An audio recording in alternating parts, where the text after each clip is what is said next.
आज के इस गहन विश्लेषण में हम एक ऐसे विषय पे बात कर रहे हैं जो किसी भी मॉडर्न एप्लीकेशन की आर्किटेक्चर का मतलब बिल्कुल कोर हिस्सा है। बिल्कुल, बिना इसके तो काम ही नहीं चल सकता। हाँ, और हमारे पास आज जो स्रोत है वो है the database triad, choosing between Cassandra, MongoDB and MySQL नामक एक काफी विस्तृत लेख। और ये चर्चा उन सभी श्रोताओं के लिए बहुत काम की होने वाली है जो सीखने के लिए हमेशा उत्सुक रहते हैं। सही कहा। हम ये स्पष्ट करेंगे कि डेटाबेस मैनेजमेंट सिस्टम या डीबीएमएस चुनना इतना महत्वपूर्ण क्यों है, और मैं बता दूं कि ये कोई उबाऊ तकनीकी क्लास नहीं है। बिल्कुल नहीं, बल्कि ये डिजिटल दुनिया की नींव को समझने का एक बहुत ही शानदार तरीका है। ठीक है, तो आइए इसे खोलकर समझते हैं।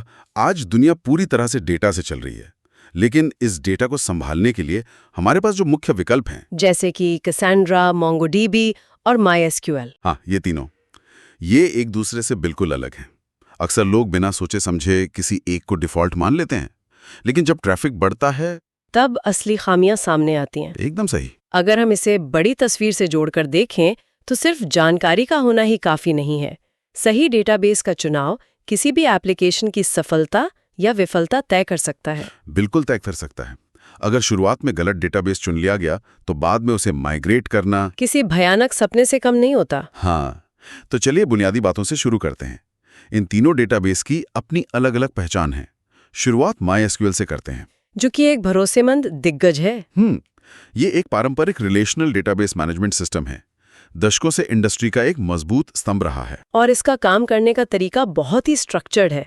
ये डेटा को टेबल्स के रूप में व्यवस्थित करता है, मतलब रोज और कॉलम्स में बहुत ही सख्त स्कीमा के साथ। और इसकी जो सबसे मुख्य विशेषता है एसिड कंप्लायंस। हाँ, acid compliance, atomicity, consistency, isolation और ड्यूरेबिलिटी। बिल्कुल, ये डेटा की विश्वसनीयता और अखंडता की पूरी गारंटी देता है। मतलब डेटाबेस के अंदर होने वाला हर एक ट्रांजैक्शन या तो 100% पूरा होगा या फिर पूरी तरह से रोल बैक हो जाएगा। बीच की कोई स्थिति नहीं होती। बिल्कुल नहीं। और क्योंकि ये ओरेकल द्वारा समर्थित है, इसकी कम्युनिटी बहुत बड़ी है। इसमें रो लेवल लॉकिंग और फॉरेन की का जो सपोर्ट है वो बहुत शानदार है। और डेटा खोजने के लिए ये बी ट्री इंडेक्सिंग का इस्तेमाल करता है ना? हाँ, जो कॉम्प्लेक्स क्वेरीज के लिए बहुत ही बेहतरीन है। लेकिन जब हम मोंगोडीबी की तरफ देखते हैं तो नजरिया बिल्कुल बदल जाता है। मोंगोडीबी को हम लचीलापन का राजा कह सकते हैं। सही कहा। ये एक नो एसक्यूएल डेटाबेस है और ये टेबल्स की जगह डेटा को जेसन जैसे डॉक्यूमेंट्स में स्टोर करता है। असल में बीसन डॉक्यूमेंट्स में बाइनरी जेसन। हाँ, और सबसे बड़ी बात, ये स्कीमा लेस है। यहाँ पर थोड़ा स्पष्ट करना जरूरी है। स्कीमा लेस का मतलब ये नहीं है कि कोई स्कीमा है ही नहीं।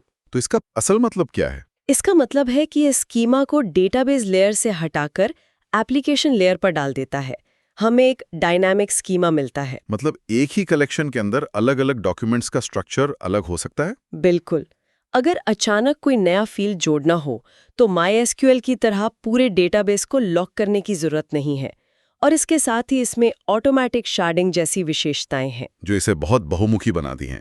शार्डिंग पर हम आगे और गहराई से बात करेंगे, पर पहले हमारे तीसरे दावेदार की बात कर लेते हैं, अपाचे कैसेंड्रा, जो असीमित विस्तार के लिए जाना जाता है। हाँ, यह एक अत्यधिक स्केलेबल नो एसक्यूएल डेटाबेस है।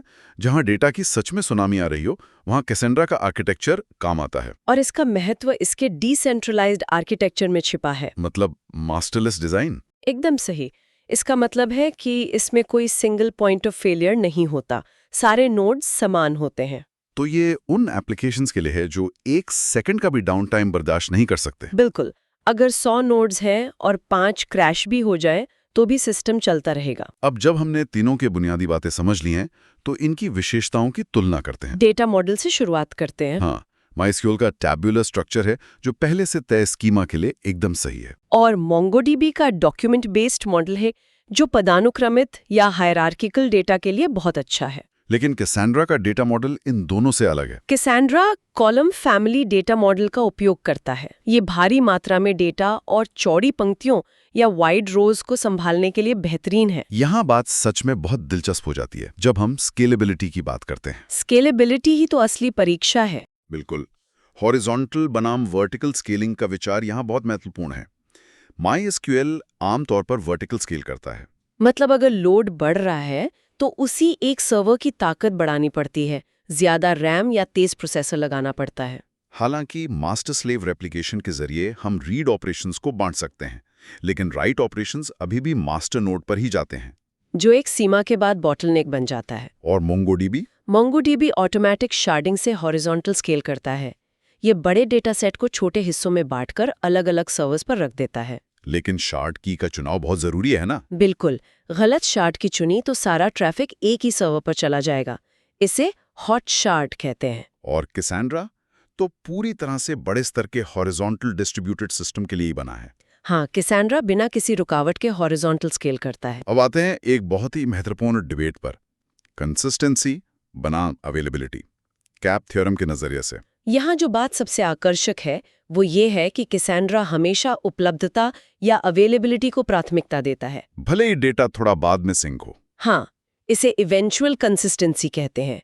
यह मानकर चलता है कि थोड़ा समय लगने के बाद सारे नोड्स में डेटा सिंक हो ही जाएगा। जैसे नेटफ्लिक्स पर कोई वीडियो लाइक करना, तुरंत हर सर्वर पर अपडेट ना भी हो तो कोई बड़ी बात नहीं है, सिस्टम चालू रहना चाहिए। बिल्कुल, जबकि मोंगोडीबी डिफॉल्ट रूप से स्ट्रॉन्ग कंसिस्टेंसी देता है, हालांकि इसे बदला जा सकता है। और MySQL तो अपने एसेट ट्रांजैक्शंस के साथ हमेशा स्ट्रॉन्ग कंसिस्टेंसी की गारंटी देता है।